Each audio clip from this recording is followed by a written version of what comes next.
السلام علیکم، میں ہوں عائشہ رفیق اور آپ دیکھ رہے ہیں ہمارا یوٹیوب چینل عائشہ رفیق آفیشیل۔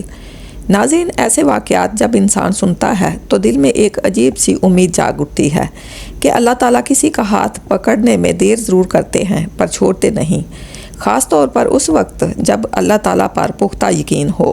یہی تو اصل راز ہے، صرف الفاظ نہیں، دل کی فریاد ہوتی ہے جو عرش تک پہنچتی ہے۔ یہ بیوہ عورت 3 بچوں کے ساتھ اکیلی، لوگوں سے سہارا نہ ملا تو اللہ نے خود اس کا وسیلہ بنا دیا ایک امام مسجد کو۔ ایسے علماء کم ملتے ہیں جو صرف درس نہ دیں بلکہ لوگوں کے دکھ بھی دیکھیں۔ انہوں نے بس ایک مشورہ دیا، باقی سارا کام اللہ تعالیٰ نے خود آسان کر دیا۔ اور وہ تاجر بندہ، صرف ایک خواب نے اس کی بھی زندگی بدل دی۔ مالدار تھا مگر اصل دولت تب ملی جب ایک ضرورت مند گھر کو سہارا دیا۔ ایسے لوگوں سے معاشرے میں روشنی پھیلتی ہے اور یہ ایک حقیقت ہے۔ جمعہ کے روز مسجد کے باہر بھیک مانگنے والی بیوہ خاتون، جس کی زندگی ایک وظیفے نے بدل کر رکھ دی، اور وہ وظیفہ کیا تھا، تفصیلات سن کر آپ کا یقین بھی اللہ کی رحمتوں پر اور پختہ ہو جائے گا۔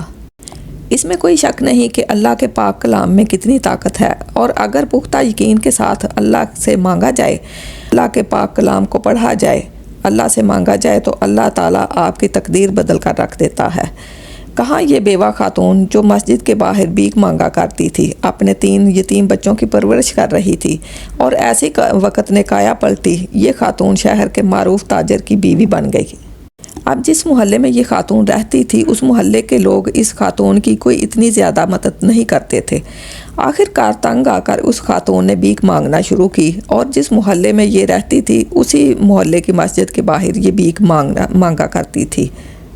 امام مسجد ہر جمعے والے دن اس خاتون کو بھیک مانگتا ہوا دیکھتے تھے، اور لوگ بھی آ کر بتاتے تھے کہ فلاں خاتون ہے اور آ کر بھیک مانگتی ہے، اسی محلے میں رہتی ہے۔ 1 جمعہ، 2 جمعہ، تیسرا جمعہ، یعنی کہ 1 ڈیڑھ ماہ بعد امام مسجد جمعہ کی نماز ختم ہونے کے بعد اس خاتون کے پاس آئے اور کہا کہ تم بھیک کیوں مانگتی ہو؟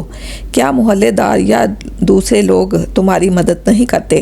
تو اس خاتون نے کہا کہ کوئی خاص مدد نہیں کرتے، کیونکہ 3 بچوں کی پرورش کرنی ہے، میں ایسا کیا کروں، جب پاس پیسے نہ ہوں تو بھیک مانگنا میری مجبوری بن جاتی ہے۔ امام مسجد نے کہا کہ تم نے صرف ایک کام کرنا ہے، سب سے پہلے گھر جا کر تم نے استغفار کا ورد کرنا ہے۔ اپنے بچوں کو بھی کہا کریں کہ 24 گھنٹے جب وقت ملے یا اپنے ہاتھ میں تسبیح رکھ لیں، ہر وقت استغفار کا ورد کرتے رہا کریں، پہلی چیز۔ دوسری چیز، لا حول ولا قوت الا باللہ، ساتھ میں آپ نے قرآن پاک کی اس آیت کو بھی بار بار پڑھنا ہے۔ 5 وقت کی نماز ادا کرنی ہے، 5 وقت کی نماز ادا کرنے کے بعد تسبیح کیا کرنی ہے، اور ضروری نہیں کہ سب 24 گھنٹے پڑھیں۔ جب آپ کو پتہ چلے کہ آپ فارغ ہیں، کوئی کام کاج نہیں کر رہے، مصروفیات نہیں ہیں، تو استغفار اور لا حول ولا قوت الا باللہ پڑھتے رہا کریں۔ اس خاتون نے امام مسجد کی بات مان لی، یعنی گھر چلی گئی اور گھر جا کر ان کی کہی ہوئی بات پر عمل کرنا شروع کر دیا۔ اگلا جمعہ آیا تو یہ خاتون جمعے کے دن مسجد کے باہر نظر نہیں آئی۔ امام مسجد نے کہا کہ اس خاتون نے واقعی میری بات پر عمل کرنا شروع کر دیا ہے، یعنی اللہ کے پاک کلام کو پڑھنا شروع کر دیا ہے اور ہر وقت استغفار کا ورد کرنا شروع کر دیا ہے۔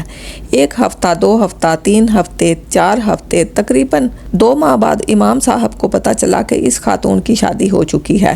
جب شادی کا پتہ چلا تو کوشش کی کہ پتہ چلوایا جائے کہ اس خاتون کی شادی کہاں پر ہوئی ہے۔ امام صاحب نے کرتے کرتے اس خاتون کے شوہر کا نمبر تلاش کیا، اور شادی کے بعد کیونکہ وہ خاتون محلہ چھوڑ چکی تھی، اب شادی کس طرح سے ہوئی، یہ ایک بڑی حیرت انگیز کہانی ہے۔ امام صاحب نے اس خاتون کے شوہر کو کال کی کہ کیا یہ بات سچ ہے کہ آپ کی شادی فلاں خاتون کے ساتھ ہو گئی ہے؟ امام صاحب کو اس شخص نے کہا کہ جی بالکل یہ بات سچ ہے، اور میری بیوی نے مجھے ساری بات بتائی کہ کس طرح سے آپ نے میری بیوی کو یہ پڑھنے کے لیے کہا، اور پھر اس کے بعد اللہ تعالیٰ کی طرف سے میں اس کو مل گیا۔ آج میں اس کا شوہر ہوں، یہ میری بیوی ہے، اور میں اس کے بچوں کی کفالت کر رہا ہوں۔ امام صاحب نے کہا کہ کس طرح آپ اس خاتون تک پہنچے؟ اب وہ شخص کہنے لگا کہ میں مالدار ہوں، میں تاجر ہوں، بڑا معروف تاجر ہوں، میری پہلے بھی شادی ہو چکی ہے، لیکن مجھے ایک ایسا خواب آیا جس میں مجھے کہا گیا کسی غریب کی مدد کرو، لوگوں میں بانٹو، تقسیم کرو جتنا ہو سکے۔